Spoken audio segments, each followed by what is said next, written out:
कल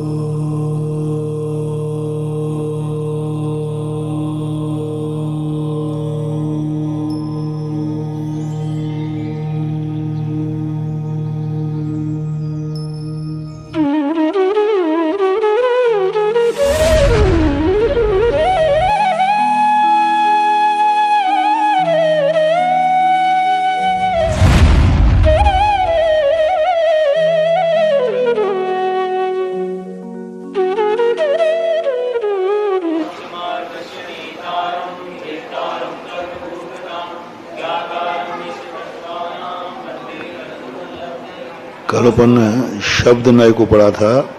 शब्द नय में कितने विविचार बताए थे? हैं? लिंग विविचार, संख्या विविचार, साधन विविचार, पुरुष विविचार, काल विविचार और उपग्रह विविचार। इस प्रकार के इतने विविचार आते हैं। कितने हो गए सब? 1 2 3 4 5 6 विचारों को सहन नहीं करता है शब्द नय। और इनमें अलग अलग इन्होंने दिए थे। लिंग विचार में क्या कहा था? तीनों लिंग के व्यक्ति हैं, पुरुष हैं, लेकिन कोई भी ध्यान नहीं रख के कोई भी क्रिया लगा दी, कोई भी कुछ लगा दिया। विशेषण है, विशेषण किसी लिंग का है और विशेष किसी लिंग का लगा दिया। ये विचार किए बिना मान लो विशेषण लगा दिया पुल्लिंग का और विशेष है स्त्रीलिंग, ऐसा विशेषण विशेष का। फिर दूसरे में साधन विचार, साधन का क्या था? संख्या विचार। संख्या में क्या लगाया था? गिनती में जलम आपाह। हाँ, जलम आपाह। तो जलम कौन सा हो गया? एक। और आपाह बहुवचन। आपा कैसे बनेगा? क्षीरपाह। पा, तो पा में क्या बनेगा? बहुवचन आ गया। और जल में क्या आ गया? एक बन, वर्षा ऋतु। अब वर्षा शब्द क्या बन गया? वर्षा एक वचन, वर्षा बहुवचन हो गया। वर्षा, वर्ष से वर्षा। और वर्षा शब्द भी है। और ऋतु शब्द कौन सा है? एक वचन, भानु। ऐसे ऋतु। तो ये कौन सा हो गया? संख्या विचार। साधन विचार में क्या कहता? सेना पर्वतम अधिवसति। अब यहाँ देखो, पर्वतम पर्वते पर्वतानी। नपुंसक लिंग में इन्होंने क्या बना दिया? कर्ता बना दिया, कर्म बना दिया। कर्म भी बन जाएगा, कर्म बना दिया। और बनाना चाहिए था सप्तमी। क्या बनता है? पर्वत में, पर्वत पर। तो पर्वत शब्द चलाओ, तो सप्तमी व्यक्ति पुरुष के समान चला दो। हाँ, पुरुष राम है, राम है। तो पर्वते बनना चाहिए था। और इन्होंने बना क्या दिया? पर्वतम अधिवसति सेना। अब सेना पर्वत को बसती है।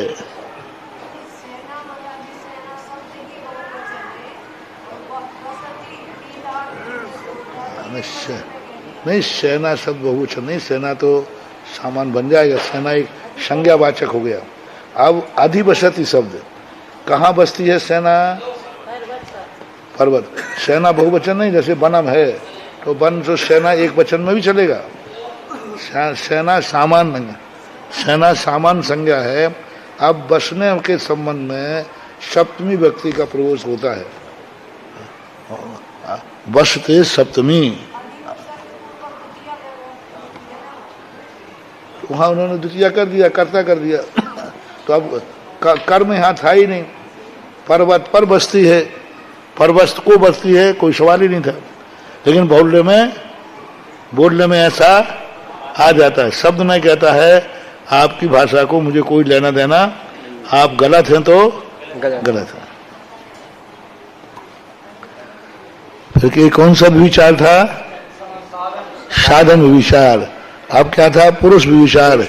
यही मन्ने रथेन यस्यासी नाही यस्यासी।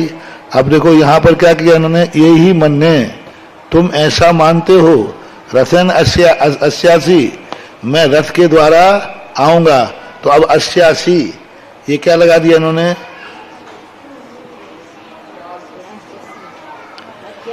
अस्यामी, मैं शब्द क्या लगाना चाहिए था और उन्होंने क्या लगा दिया, सी एते थे, जो मध्यम पुरुष है सी एते थे, तो हाँ तो अभी उन्होंने लगा दिया। और यहाँ परस्मयी धातु लगाना थी, यही आत्मनि पद लगा दिया है ना। परस्मयी धातु का प्रयोग करना चाहिए था, इन्होंने आत्मनि धातु कर लिया। काल विचार में क्या था, विश्व दृश्य पुत्रो जनिता, अब वो पहले से देख चुका और अभी जनेगा, पुत्र जनता है, वो तो विश्व दृष्टा पहले ही से था, तो काल विचार आ गया। यानी आप अभी वर्तमान काल की बात कर रहे हो और तुम अतीत की वो वहां लगा रहे हो, विश्व दृष्टवा। फिर क्या था, उपग्रह विचार, संतिष्ठते प्रतिष्ठते उपरमति थी। अब इसमें क्या कर दिया उन्होंने, स्थापना करता है, बैठता है, रहता है। अब इसमें क्या प्रयोग कर दिया, किसका प्रयोग करना चाहिए थे, संतिष्ठते प्रतिष्ठते। अब इसमें कौन सी पद धातु लगा दी, सम और प्रा उपसर्ग में कारण में था, आत्मने पद का प्रयोग था, बी और उपसर्ग कारण से रम धातु का। थोड़ा हिंदी पढ़ लो इसमें, संतिष्ठते प्रतिष्ठते ब्रह्मति उपरमति, यहाँ सम और प्रा उपसर्ग के कारण शा धातु का आत्मने पद प्रयोग है, तथा बी और उपसर्ग के कारण रम धातु का परस्मय प्रयोग किया गया है। इससे यह उपग्रह यानी ये प्रयोग नहीं करना चाहिए, क्योंकि आपने परस्मय धातु का ऊपर तो कर दिया क्या, शम और प्रा उपसर्ग में कौन सा प्रयोग कर दिया, आत्मने पद का कर दिया, और बी और प्रा बी और उप में कौन सा कर दिया, परस्मय पद का। होना चाहिए थे उल्टा, तिष्ठते जो शब्द है यह बनाना चाहिए था परस्मय पद का, और बना दिया आपने आत्मनि पद का, क्योंकि स्था धातु है। अब स्था धातु कौन से पद की है, स्था धातु परस्मय पद की धातु है। स्था धातु जो है परस्मय पद की है, और आप क्या बना रहे हैं, आदेश हो जाता है, आदेश हो जाता है। हाँ? वो तो हो जाए, लेकिन है परस्मय साथ धातु, और आप रूप चला रहे हैं आत्मने पद में।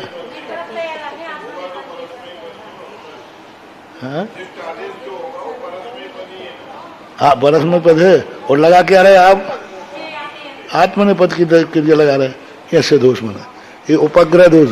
उपग्रह यानी प्रत्यय लगने पर, प्रत्यय लगने पर जो धातुओं के आदि रूपों में परिवर्तन होता है वो परिवर्तन आपने नहीं किया। तिष्ठते में और संतिष्ठते में उपसर्ग है ना, उपग्रह है ना उपसर्ग, उपसर्ग हमेशा कहाँ लगता है, आगे। आगम कहाँ होता है, बीच में। तो आदेश कहाँ होता है, हटा करके, हटा करके। और प्रत्यय कहाँ जुड़ता है, अंत में। प्रत्यय अंत में आता है, उपसर्ग पहले आता है, आगम बीच में होता है, आदेश हटा करके होता है। तो ये शब्दों का प्रयोग करना है।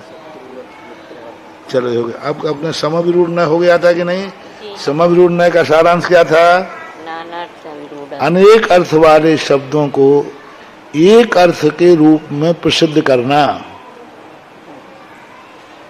जैसे मुनि शब्द है, अब मुनि शब्द के कितने अर्थ हो सकते हैं, बहुत सारे हैं, बहुत सारे हैं नाम, बहुत सारे अर्थ। लेकिन मुनि शब्द दुनिया कहते क्या समझते हैं, दिगंबर साधु या साधु के लिए। तो ये सारे अर्थ गौण हो गए, एक अर्थ की मुख्यता हो जाती है। मुनि कहते ही साधु ही अर्थ लेना चाहिए।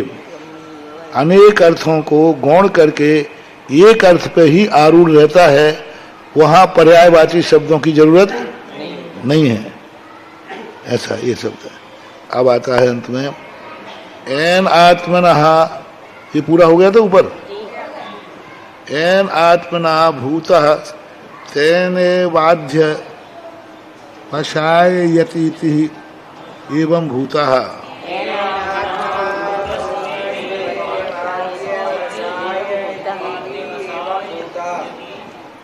जिसके कारण से जो वस्तु है, एन आत्मनः, जिस आत्मा के द्वारा, भूतः आत्मभूत, तई तेन यो अद्वशाय, अध्यवसायति इति एवं भूतः, जो आत्मा है जिस रूप में वो अध्यवसाय कर रही है, अध्यवसाय यानी व्यापार, विकल्प, जो आत्मा जिस समय जिसमें अध्यवसाय कर रही है, अध्यवसाय यानी व्यापार, व्यापार यानी कार्य, आत्मा जिस समय जो कार्य कर रही है उसी समय उसको वही कहना एवं भूत। एवं भूत का अर्थ क्या हुआ? एवं का अर्थ क्या होता है? एवं इसी प्रकार, अपन एवं शब्द करते ना, एवं माने इसी प्रकार, किस प्रकार?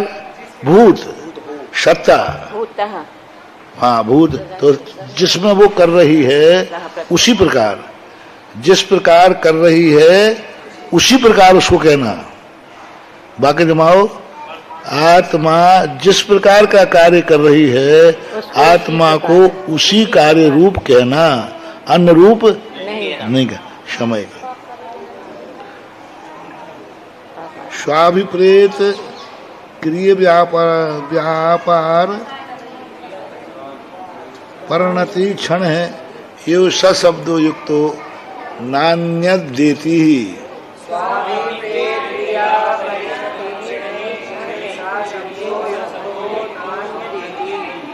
स्वय अभिप्रेत, स्वय अभिप्रेत यानी जो उसको अभी प्रासंगिक है, जो कर रहा अभिप्रेत है, इष्ट है। स्वय अभिप्रेत यानी इष्ट है।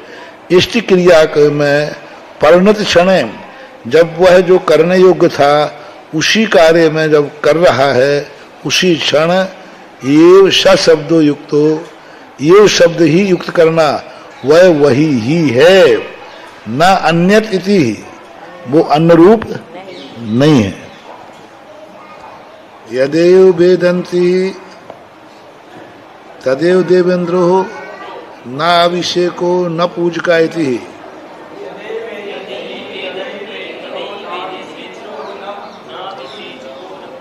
यद एव इंदति, क्या निकालना? देखो क्या है? यदेव वेदंती, देवंती, वेदंती है ना, वह है वेदंती। अब देखो क्या, अब देखो कैसे निकालो उसमें, देखो यदई वेदंती, पढ़ने में क्या आएगा? नहीं, हाँ यदई आई है ना, यद है तो सही, यदई, यदई बोलो, यदई वेदंती, वेदती, वेदती। तो अब देखो कैसे निकलेगा? यदा एव, यदा एव इंदति, जब वह, जब ही, यद, यत भी निकलेगा, यदा भी बन जाएगा और यत भी निकल जाएगा। हाँ यत निकले, यत निकलेगा, यत, जो ही इंदति, इंदति यानी कीड़ा कर रहा है, उसी समय इंद्र कहना, अन्य समय इंद्र नहीं कहना। और अभी अपन इंद्र कह रहा है, कौन सा न है? नहीं, हमेशा सौधर्म इंद्र को इंद्र कहना, कौन सा न है? समविरूढ़, समविरूढ़ यानी रूढ़ कर दिया, चाहे वो कार्य करे या ना करे, इंद्र कहना, हमेशा इंद्र कहना, वो समविरूढ़ न है। और जिस समय वो कीड़ा कर रहा है उस समय कहना इंद्र है।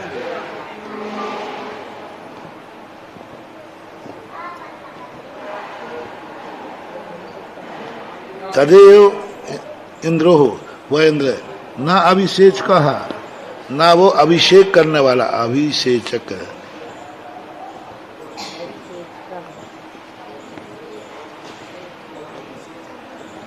अभी एक नया शब्द किया, अभिषेचक, अभिषेचक।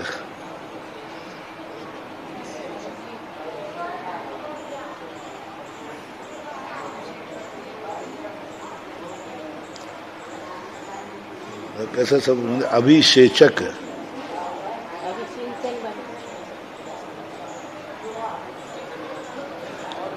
अभिषेक शब्द तो ठीक है, अभिषेकक, अभिषेचक, सेचक दारू सींचने के अर्थ में आएगी। जो सींच रहा है, पानी छोड़ रहा है, ऐसा पानी छोड़ रहा है। ठीक है न पूजका, पूजक करते समय नहीं। यदेव गच्छति तदेव गौर न स्थितो न शयति इति। यदेव गच्छति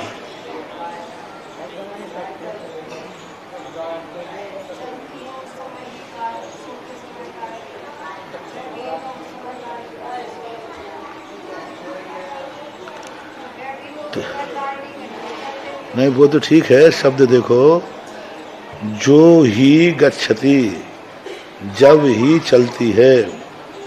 यदा बनाओ, यदा से यदि बनाओ, बनेगा। यदा ये बन रहा है, यही तो बनेगा कि नहीं? हाँ, तो यहाँ यदा सब लो, यद नहीं लो। आकार के परे ये आ जाने पर क्या होगा? आई हो जाएगा। हाँ, तो उधर भी या हम जो पढ़ रहे थे, रुक रहे थे ना, यदा यो। अब यदा यो से जो निकालोगे, यद निकालोगे तो कैसे बनेगा? जो ही यदा बनेगा, यदा बनेगा। वहां भी यद नहीं, यदा ही लेना।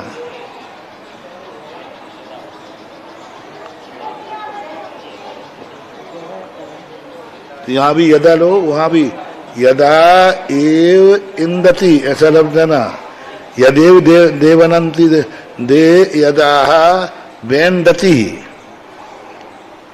पड़ोस को यदा यदैव वेन्दति। तो अब हिंद छोटू संधि करो, यदा एव इंदति। ऐसे यहाँ लो, यदा एव गच्छति, यदैव गच्छति। जब वह चलती है तभी वह तदेव, तदायो तभी, तभी वह गौ है, गौ। अब गौ कहाँ बनाया? एक वचन है, गौ का गौ बनाया था ना, आज ही तो बनाया था। गौ न स्थितो न शयति, बैठी है या खड़ी है उस समय गाय नहीं है, जिस समय चल रही है उस समय गाय है। लेकिन अपन तो सब गाय बैठी है, गाय खा रही है, गाय खड़ी है, तो समय भी ढूंढना है। लेकिन जिस समय चल रही है उसी समय गाय है। चलती का नाम गाड़ी नहीं है, जो खड़ी है वो गाड़ी है, चलती हुई गाड़ी नहीं कहलाती। जो गड़ी है, खड़ी है, हैं? इसलिए तुम्हारा चलती का नाम गाड़ी।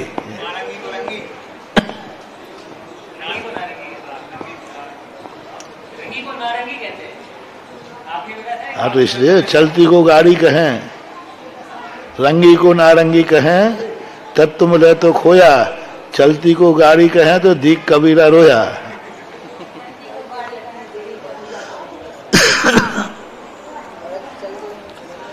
अथवा एन आत्मा एन ज्ञान एन भूत। अच्छा देखो, एक नया उदाहरण अच्छा दे रहे हैं। अथवा एन आत्मनः एन ज्ञान एन भूतः परिणतस् तेनै वाद्यवशाय यति।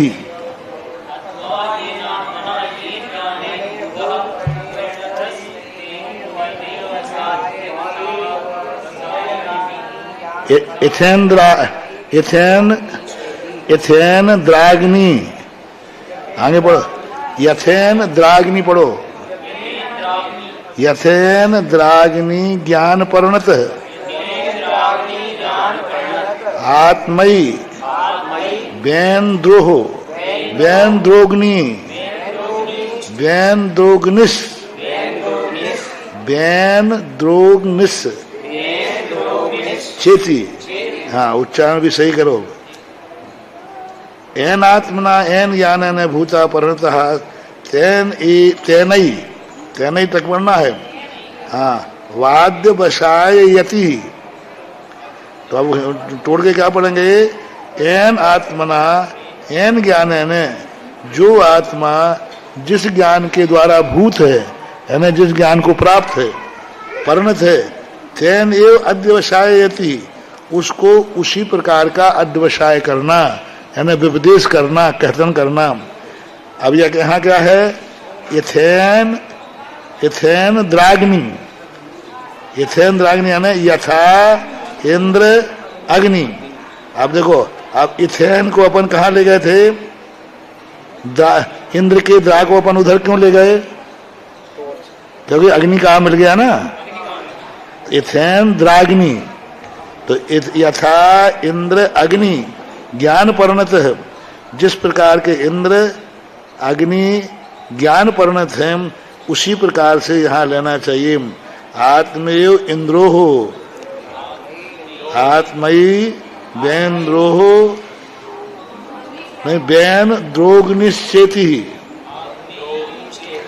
आत्मा ये हो इंद्र अग्निश्चेति। यानी क्या कहना इनका है? जिस समय आत्मा जिस ज्ञान से परिणत है, उस समय उसे क्या कहना? इंद्र कहना। और अग्नि रूप परिणत है तो दार्शनिक विषय दिया इन्होंने। ज्ञान, ज्ञान यदि इस समय कीड़ा कर रहा है, आत्मा क्या कर रहा है? ज्ञान मनोरंजन कर रहा है, तो उस समय आत्मा इंद्र है। और आत्मा जिस समय अग्नि को जान रहा है, अग्नि का ज्ञान कर रहा है, तो आत्मा क्या है? अग्नि है। गुस्सा कर क्रोधी है? नहीं, क्रोधी है। क्रोध कर रहा है आत्मा, यानी ज्ञान में क्रोध है, तो आत्मा को जो मिलेगा टाइटल मिल रहा है। अपन थोड़ा सा अपना उदाहरण ले लो, क्रोधी। आत्मा को क्रोधी क्यों कहा? क्रोध कर रहा है तो क्रोधी है, मान कर रहा है तो मानी है, कसाई कर रहा है तो कसाई है। तो इस प्रकार का उसको क्रोध करते समय आत्मा को क्रोधी कहना, ये एवं भूत न है। बहुत अच्छा तरह ज्ञान जब इंद्र कीड़ा कर रहा है, तो आत्मा को, इंद्र को नहीं, आत्मा को ज्ञान कहना, वो इंद्र कहना। और अग्नि को जान रहा है तो अग्नि कहना। उक्ता नैगमादयो नयः उत्तरोत्तर सूक्ष्म विषयत्वा देशाम क्रमः पूर्व पूर्व हेतुकत्वाच्च।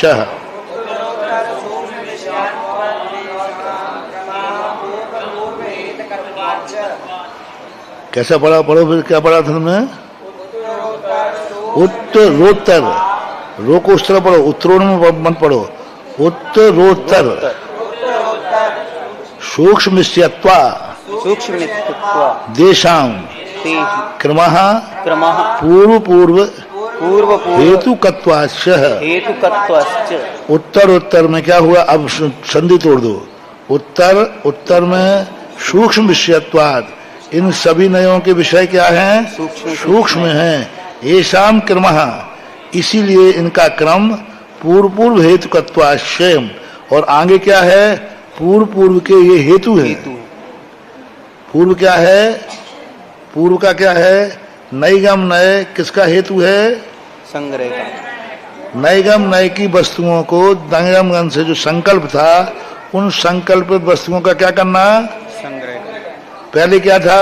संकल्प ग्राही नैगमा, संकल्प वस्तुओं को संग्रह करना।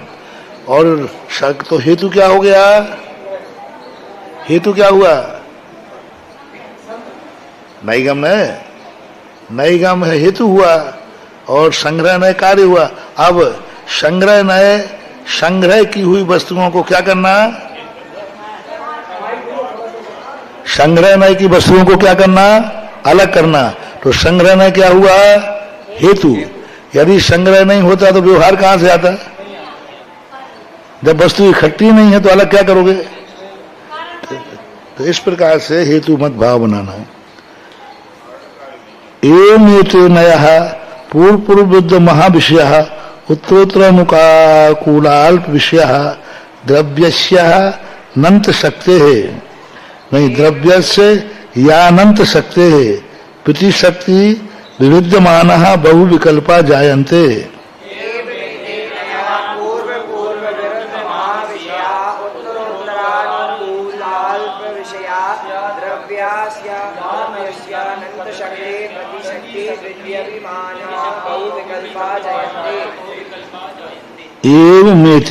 एवं एते नयः, इस प्रकार ये नय पूर्व पूर्व वृद्ध महाविषय, पूर्व पूर्व में क्या है? एक दूसरे के विरुद्ध हैं। वृद्ध नय कभी एक दूसरे से कभी समझौता नहीं करते, एक नय कभी दूसरा नहीं हो सकता, एक नय कभी दूसरे का काम नहीं करता। नय परस्पर में विरुद्ध ही होते हैं, ये कभी एक दूसरे का काम नहीं करेंगे। निश्चय का निश्चय है, व्यवहार का व्यवहार है। विरुद्ध है, महाविषय वाले हैं और उत्तरोत्तर अनुकूल हैं, और आगे आगे वाले के लिए अनुकूल हैं। आगे आने क्या है? अनुकूल अल्प विषय है, और अल्प विषय वाले हैं। द्रव्यस्या क्या पढ़ोगे? बोलो उसको नहीं, द्रव्यस्या नहीं पढ़ना, द्रव्यस्य यानंत शक्ति,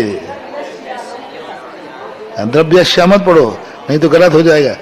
द्रव्यस्य सातक, द्रव्यस्य यानंत शक्ति, द्रव्य की अनंत शक्ति है। प्रतिशक्ति भी विद्यमाना बहुविकल्पा जायन्ते, द्रव्य की अनंत शक्ति है तो प्रतिशक्ति की अपेक्षा से कितने विकल्प बन जाएंगे? अनंत विकल्प बन जाएंगे। ते ये ते गुण प्रधानतया परस्पर तंत्र सम्यक दर्शन हेतु पुरुषार्थ क्रिया साधन सामर्थ्यात् तंत्वादय एव यथोपायम विनिवेश्यमानः षडादि संज्ञा सा पटादि संज्ञा स्वतंत्राश्च समर्थः।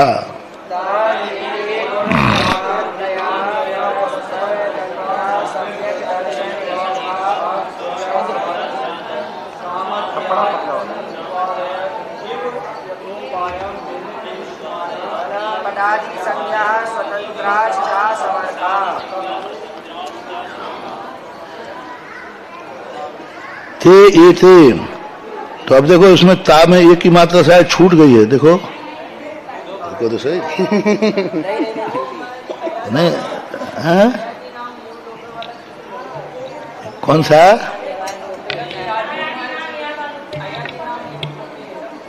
हाँ तो क्या लगा उसमें? बोलो हिंदी बोलो।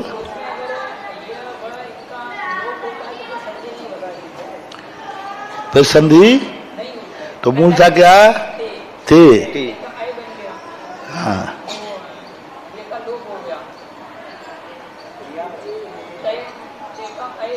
हाँ हाँ हाँ तो आ उसमें जाके मिल गया। हाँ था पूरा हो गया, था तो आनंद हो गया, ठीक है। तो ये मात्रा छूटी नहीं है, लेकिन अर्थ क्या निकालोगे? थे। हाँ बहुत बार आता है इसमें, हम लोग सोचते हैं हमारे प्रिंटिंग मिस्टेक है। जब तक संधि नहीं पढ़ते तो प्रिंटिंग मिस्टेक।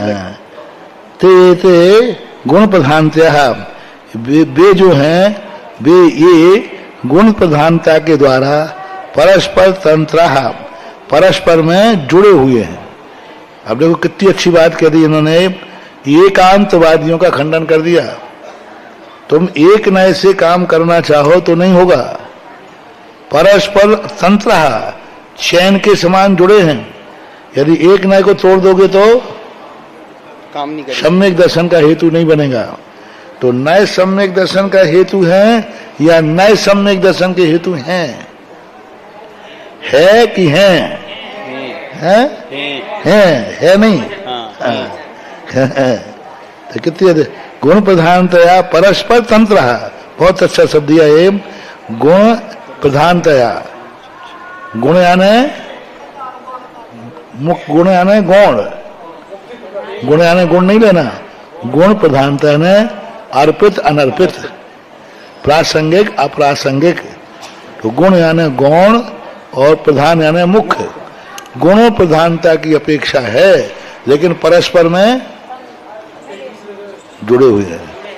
कभी निश्चय में गौण है, कभी प्रधान, लेकिन कभी एक नए से वस्तु की सिद्धि नहीं होती। और किसी को मुख्य कर रहे हो तो नहीं कह रहे, परस्पर तंत्र मुख्य दोनों नयों में कौन सा मुख्य है? सातों नयों में कौन सा मुख्य है? कोई भी मुख्य है। हम नए में को मुख्य कर देंगे, व्यवहार में को मुख्य कर देंगे। यदि व्यवहार को मुख्य किया तो निश्चय नए गौण हो जाएगा, और निश्चय नए मुख्य किया तो व्यवहार नए। अब यहाँ एकांतवादी सब बातों को नहीं पढ़ते। निश्चय नए की मुख्यता है, अरे निश्चय है तो व्यवहार का अभाव नहीं है, व्यवहार यहाँ प्रासंगिक नहीं है। कुंद कुंद स्वामी ने तो व्यवहार नए को निषेध कर दिया। अरे यहाँ निषेध कर दिया क्योंकि निश्चय नए है। निश्चय नए के समय व्यवहार का क्या काम है? अच्छा, व्यवहार के समय निश्चय की गौणता है। व्यवहार में से पूछो, वो कहेगा निश्चय नए अभूतार्थ है, यहाँ क्या काम है उसका? जैसे निश्चय नए कह रहा है कि यहाँ व्यवहार का कोई काम नहीं है, ऐसे व्यवहार में कह रहा था निश्चय का यहाँ कोई काम नहीं है, ये काम हमारा है। बहुत अच्छा था। सम्यक दर्शन हेतुवाह, सम्यक दर्शन के हेतुवाह। अब देखो, बहुवचन है हेतु के एक वचन? भानु भानु भानवाह, बहुवचन है, यानी ये सभी नए सम्यक दर्शन के हेतु हैं। अभी ये वाक्य तुम लोगों को याद करने बाद से कहलाता है, ये परिभाषा कहलाती है। कभी कोई प्रसंग आए एकांतवादी का खंडन कर सकते हो। देखो, पूज्यपाद स्वामी ने हेतु शब्द का प्रयोग नहीं किया, हेतुवा। एक नए नहीं, सभी नए सम्यक दर्शन के हेतु हैं। नहीं, व्यवहार नए तो सम्यक दर्शन को मिटाता है। कंजाइश लोग क्या कहते हैं? निश्चय नए ही सम्यक दर्शन का हेतु है, व्यवहार नए तो अभूतार्थ है। तो अपन कह सकते हैं, देखो ये पंक्ति क्या है। तो दो चीजें इसमें ध्यान रखना। एक परस्पर तंत्र, परस्पर तंत्र का अर्थ क्या है? एक दूसरे से जुड़े हुए हैं और सम्यक दर्शन के हेतु हैं। पुरुषार्थ क्रिया साधन सामर्थ्यात् तंत्वादय एव। कैसे हैं? पुरुष अर्थ क्रिया, पुरुष अर्थ क्रिया का अर्थ क्या? पुरुष की जो अर्थपूर्ण प्रयोजनभूत, पुरुष की जो प्रयोजनभूत क्रिया है, साधन सामर्थ्यात्, उसमें जो नए साधन है। बहुत अच्छा शब्द है, पुरुषार्थ क्रिया साधन सामर्थ्यात्। पुरुष यानी आत्मा, अर्थ यानी प्रयोजन, अर्थ यानी यहाँ कह रहे ना प्रयोजन। पुरुष का जो प्रयोजन है वो क्रिया कर रहा है। किसके लिए क्रिया कर रहा है? अपने प्रयोजन की सिद्धि के लिए। जो आत्मा अपने प्रयोजन की सिद्धि कर रहा है तो उसके लिए साधन में कौन सा नए समर्थ है? देखो, हम किसको गौण करें, किसको मुख्य करें? किसी को भी जो प्रयोजनभूत है, मन माने ढंग हमारा, जब चाहे हम निश्चय को गौण कर देंगे, जब चाहे व्यवहार करें। देखो ये कहलाता है। इसलिए पूज्यपाद स्वामी लक्षण बनाने में बहुत मास्टर, बहुत अच्छे माने जाते हैं। कितना बना दिया? किसको गौण करना है, किसको मुख्य करना है? जो आत्मा के प्रयोजनभूत कार्य में साधन की समर्थता रखता है, उसको सिद्ध करने में समर्थ है। बहुत अच्छा विषय दिया है। क्रिया पुरुषार्थ क्रिया साधन समर्थ्यात् तंत्वादया एव यथा उपायम विनिवेश्यमानः पटादि संज्ञा स्वतंत्राश्चा समर्थः। इस प्रकार से यह जो क्रिया है साधन में समर्थ है। जैसे तंतु आदय यू नहीं क्या है? यू यानी समान और यू यानी ही। यू यथा उपायम, जिस बात विनिवेश्यमान पटादि संज्ञा, विनिवेश माने पट को बनाने में जो विनिवेश है, तंतुओं का विनिवेश हुआ है कि नहीं? विनिवेश यानी तंतुओं ने कार्य किया। विनिवेश बोलते हैं कार्य को, निवेश बोलते हैं ना, निवेश, विनिवेश, इन्वेस्ट करना, विनिवेश बोलते हैं ना, इतने रुपए का विनिवेश किया, तंतु का इन्वेस्ट, तंतु का विनिवेश हुआ, यानी तंतुओं ने अपना कार्य किया। हाँ, विनिवेश। तो तंतुओं का निवेश हुआ किसमें किया? ये पट में, पट आदि कार्य में विनिवेश, पटादि संज्ञा। तब वो पटादि संज्ञा बनी जब तंतुओं ने अपना विनिवेश दिया, सहयोग दिया, तब पट बना। इसी प्रकार क्या कह रहे हैं? नयों को क्या बना रहे हैं? नयों को क्या? तंतु। ये सारे नए तंतु मिलकर के सम्यक दर्शन रूपी पट बनाएंगे। धागे मिलकर के क्या बना? और ये सारे नए मिलकर क्या बनेंगे? सम्यक दर्शन बनाएंगे। ऐसा है। स्वतंत्र आशा और स्वतंत्र स्वतंत्र, स्वतंत्र आशा असमर्थम। और एक एक तंतु क्या है? असमर्थ है। सारे तंतु मिलकर कपड़ा बनाएंगे कि एक तंतु? सारे।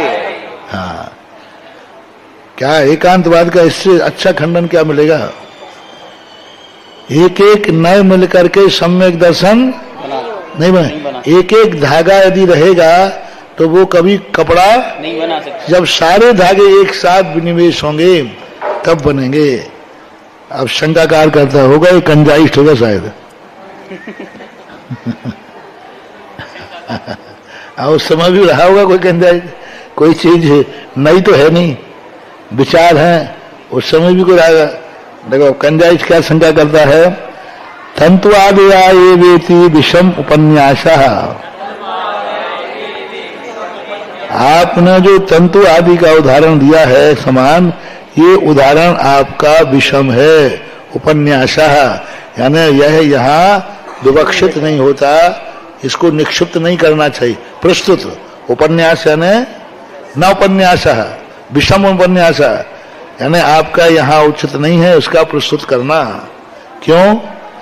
तंतु आदि निरपेक्षा भी कथंच कांची दर्थ मात्रम जनयंती ही।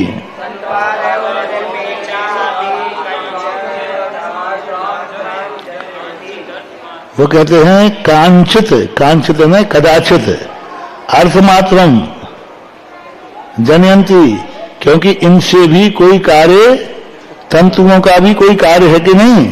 कांचित अर्थमात्रम जनयंती। कांचित यानी धागों का भी कोई प्रयोजन, धागा क्या निष्फल है? धागा की भी कार्य है कि नहीं? तो तुमने कैसे कह दिया धागा जब तक नहीं मिलेंगे तब तक कार्य नहीं होगा? एक एक धागा भी अपने आप में स्वतंत्र प्रयोजन रखता है कि नहीं? रखता है। कांचित अर्थमात्रम, एक धागा भी अपना कथनचित प्रयोजन रखता है। जनयंती भवति ही कश्चित प्रत्येकम तंतु त्वकात्राण समर्था।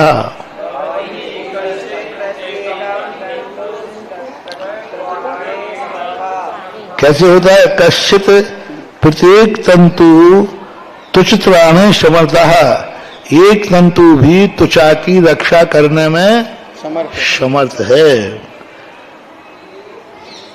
एकस्य बलवजो हो बंधने समर्थ, बलवजो हो, एक भी किसी भी चीज को, वस्तु को बांधने में समर्थ है कि नहीं? एक धागा बांध रहा है कि नहीं? सी रहा है कि नहीं? तो फिर आपने कह दिया क्या कि असमर्थ है, एक नए कोई काम नहीं करता है, ऐसा आपने कैसे कहा? चलो कह दिया था, पर जो आपने उदाहरण दिया ये गलत है। अकेला धागा भी कार्य करते हुए पाया जाता है और तुमने तो स्वतंत्र धागे को क्या कर दिया? असमर्थ कह दिया।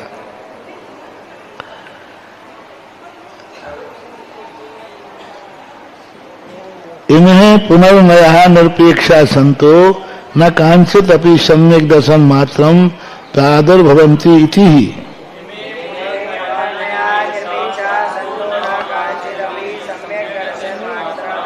इन्हें यानी इसी प्रकार से पुनः नए निरपेक्ष संतो न कांचित सम्यक दर्शन मात्र प्रद, ये नए जो हैं सम्यक दर्शन भरी प्रादुर्भूत न कर पाए, लेकिन नए तो नए रहेगा कि नहीं? सम्यक दर्शन नहीं होगा तो नहीं होगा, लेकिन आपने तो नए को असमर्थ ही बता दिया। अरे कपड़ा नहीं बुनेगा तो नहीं बुनेगा, लेकिन धागा तो है, सम्यक दर्शन ना हो गए, लेकिन नए तो नए है कि नहीं है। ऐसी शंकाकार की शंका है। न एष दोषा, क्यों? अभिहिता नवबोधात। हे मूर्ख, तू मेरी विवक्षा नहीं समझ पाया। अनवबोध होने से अभिहिता नवबोधात, अनवबोधात, तुम हमारे अभिप्राय को नहीं समझ पाए। अभिहित मर्थ मन बबुद्ध्या परेण, ठीक है, परेणे दमुपालभ्यते, परेणे दमुपालभ्यते, परेणे दमुपालभ्यते। हाँ, क्या कहते हैं? अभियथम अर्थम अनबुद्ध, आप हमारे अभिप्राय के अर्थ को नहीं जान पाए। परेण इदम उपलम्बते, इसलिए आप ये उपालंब दे रहे हैं। हमारे अभिप्राय को समझ जाते तो आप हमारे लिए ये उपालंब नहीं देते। उपालंब है ना उदाहरण, आपने कहा कि उदाहरण घटित नहीं होता। यदि हमारा अभिप्राय समझ जाते तो फिर आप ऐसा नहीं कहते। परेण इदम उपालभ्यते एतद उक्तम। आप सुनिए, निरपेक्षुषु तंत्वादि पटादि कार्ये नास्ति इति।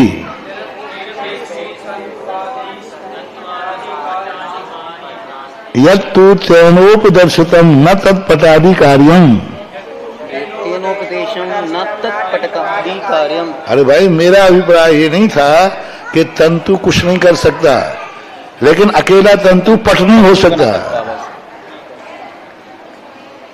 तंतु कुछ नहीं कर सकता ये मैंने नहीं कहा था। मैंने ये कहा था अकेला तंतु कपड़ा नहीं बना सकता, नहीं कपड़ा नहीं हो सकता, कपड़ा नहीं बना। अकेला तंतु कपड़ा तो नहीं है ना। इसी प्रकार एक नए सम्यक दर्शन नहीं हो सकता। स्वतंत्र रहने में हमें क्या आपत्ति है? तेन न तत्पटादि कार्यम किम तभी केवल तंतुआदि कार्यम। वो तंतु का कार्य है, पट का कार्य नहीं है। तंतुआदि कार्यमपि तंतुआद्य अभिवेशु। हाँ बोलो। तंतुआदि कार्यमपि ही तंतुआद्य वैवेशु, वैवेशु। तंतुआद्य, तंतुआद्य वही वो सूत्र पढ़ा था ना, यद द्रक्षोपलब्धि वर। क्या बात है?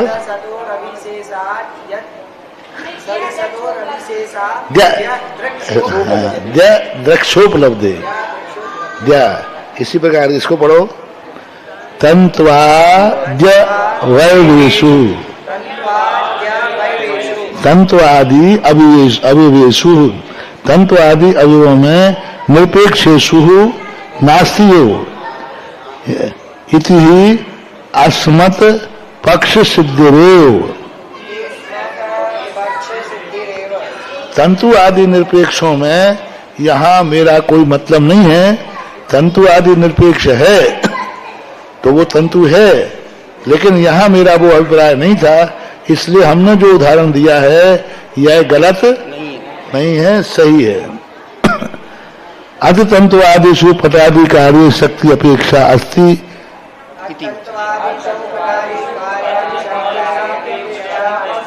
अस्ति इति उच्यते, अस्ति इति उच्यते, ऐसा आएगा। पटादि कार्य, हालांकि तंतु में पटादि कार्य शक्ति अपेक्षा है, लेकिन व्यक्ति अपेक्षा नहीं है। नयेषु निरपेक्षेषु नयेषु निरपेक्षेषु बुद्धि अभिधान रूपेषु बुद्ध्याभिधान रूपेषु कारणवशात सम्यक दर्शन हेतु हेतुत्व विपरिणत सद्भावात् सत्य यात्मनास्तित्व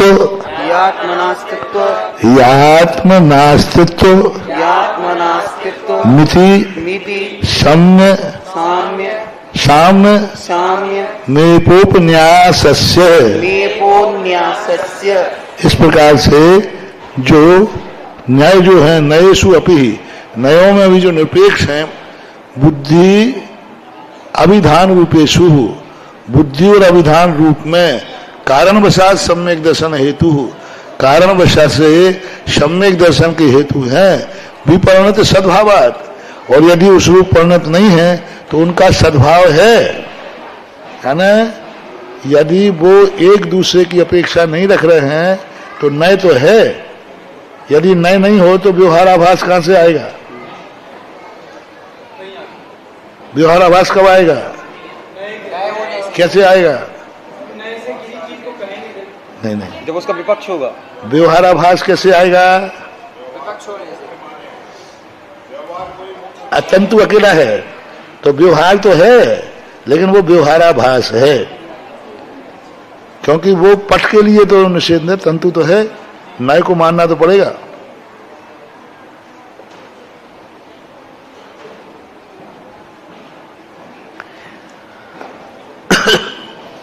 यहां ये भी अपन को ज्ञान मिला कि यदि नय एक दूसरे से संबंध नहीं रख रहे हैं तो नय तो हैं लेकिन मिथ्या नय है, यानी नय सम्यक ही होते हों सो बात नहीं, नय मिथ्या भी होते हैं।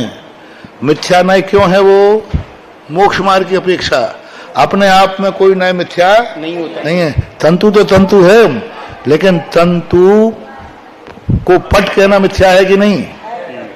लेकिन तंतु मिथ्या नहीं है। बहुत अच्छा कि नयों की भी उपलब्धि अलग होती है।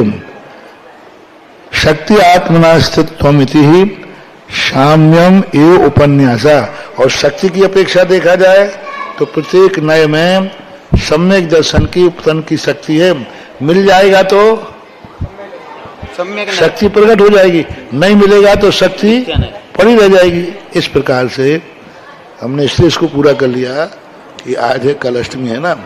इति तत्वार्थ वृत्तो सर्वार्थ सिद्धि संज्ञायाम प्रथमोध्याय।